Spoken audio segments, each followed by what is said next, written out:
Christmas கலெக்ஷன்லாம் பார்க்கலான்னு தான் டாலரம்மா போயிருந்தோம். எவ்ரி சீசனுக்கு ஏற்ற மாதிரி கலெக்ஷன்ஸ் சேஞ்ச் பண்ணிகிட்டே இருப்பாங்க. ஹாலோவீனுக்கு, ஃபால் சீசனுக்கு, வின்டருக்கு அந்த மாதிரி.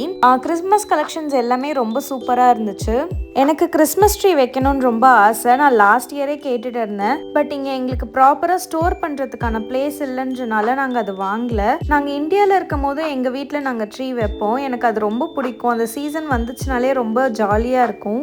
இங்கே ரீத், அதுக்கப்புறம் லைட்ஸு, அந்த மாதிரி சும்மா பேசிக்கான சின்ன சின்ன டெக்கரேஷன் ஐட்டம்ஸ் மட்டும் வாங்கிட்டு ஹால்மார்க்குன்னு ஒரு ஷாப் மாலில் இருக்குது. அங்கே கலெக்ஷன்ஸ் எல்லாமே யூனிக்காக இருக்கும். அதனால ஹஸ்பண்ட் அங்கே போய் பார்க்கலான்னு கூப்பிட்டு போயிருந்தாங்க.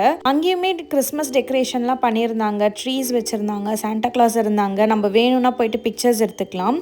அந்த லைட்ஸ், ட்ரீஸ் எல்லாமே ரொம்ப அழகாக இருந்தது. அதெல்லாம் பார்த்துட்டு அதுக்கப்புறம் நாங்கள் அந்த ஷாப் போயிருந்தோம். நாங்கள் லாஸ்ட் இயர் கிறிஸ்மஸ் அப்போ போலார் எக்ஸ்பிரஸ்னு ஒரு மூவி பார்த்துருந்தோம். Christmas related movie. ஹஸ்பண்ட் நிறைய டைம் பார்த்துருக்காங்க. நான் அப்போ தான் ஃபர்ஸ்ட் டைம் பார்த்தேன். அது ரிலேட்டடாக ஒரு ஆர்னமெண்ட் இருந்துச்சு. நாங்கள் அது மட்டும் சூஸ் பண்ணியிருந்தோம். இது முடிச்சுட்டு கிராசரி ஷாப்பிங்காக வால்மார்ட் போயிருந்தோம். அங்கே நிறைய கிறிஸ்மஸ் ட்ரீயை பார்த்தோன்னே எங்களுக்கு லைட்டாக மனசு மாறிடுச்சு. சரி, ஓகே, ட்ரீ வாங்கலாம், எங்கே ஸ்டோர் பண்ணுறதுன்றது அப்புறமா பார்த்துக்கலாம் அப்படின்னு சொல்லிட்டு நாங்கள் ட்ரீ வாங்கிட்டோம். நான் வால்மார்ட்லேயே ட்ரீயில் ஹேங் பண்ணுறதுக்கான ஆர்னமெண்ட்ஸ் கலெக்ஷன்லாம் பார்த்தேன். பட் எனக்கு அங்கே அந்தளவு பிடிக்கல. அதனால சரி, அகெயின் டாலரம்மாவே போகலான்னு டிசைட் பண்ணோம். வால்மார்ட் பக்கத்துலேயே வேறு ஒரு டாலரம்மா இருந்துச்சு.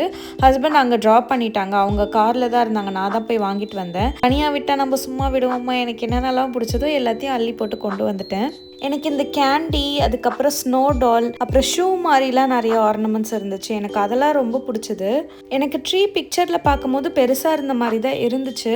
பட் அது ஓப்பன் பண்ணால் எப்படி இருக்கும்னு தெரியல. குட்டியாக இருக்குமா, பெருசாக இருக்குமா என்னன்ட்டு. ஸோ ஐடியா இல்லாமல் எனக்கு பிடிச்சதெல்லாம் வாங்கிட்டு வந்தேன். இதுக்கப்புறம் ஏதாவது தேவையாக இருந்துச்சுன்னா மேபி அப்புறம் வாங்கிக்கலாம், இல்லைனா நெக்ஸ்ட் இயர் கூட நம்ம ஆட் பண்ணிக்கலாம் அப்படின்னு சொல்லிட்டு நான் என்னென்னலாம் வாங்கியிருக்கேன் அப்படிங்கிறத அப்படியே காட்டுறேன். உங்களுக்கு இதில் எந்த ஆர்னமெண்ட் ரொம்ப பிடிச்சிருக்குன்றத கமெண்ட்டில் சொல்லுங்கள். எப்போ இதெல்லாம் டெக்கரேட் பண்ணுவோன்னு ரொம்ப எக்ஸைட்டடாக இருக்குது. ஹஸ்பண்ட்க்கு இனிஷியலாக இதிலெல்லாம் பெருசாக இன்ட்ரெஸ்ட் கிடையாது. பட் நான் சொல்லி அவங்களுக்கும் ஆசை வந்துருச்சு. அவங்களும் எக்ஸைட்டடாக இருக்காங்க, இப்போ எப்போ நம்ம டெக்கரேட் பண்ணுவோம் அப்படின்னு சொல்லிட்டு. வின்டரில் பெருசாக எங்கேயும் வெளியெல்லாம் போக முடியாது. அதனால தான் இந்த பெயிண்டிங் இதெல்லாம் வாங்கிட்டு வந்திருக்கேன். பெருசாக எனக்கு பெயிண்டிங்லாம் பண்ண தெரியாது. சும்மா பண்ணலாமேன்னு தான் வாங்கிட்டு வந்திருக்கேன். உங்களுக்கு இந்த வீடியோ பிடிச்சிருந்ததுன்னா லைக் பண்ணுங்கள். என்னோட சேனலை சப்ஸ்கிரைப் பண்ணிக்கோங்க. See you all in another video. Bye.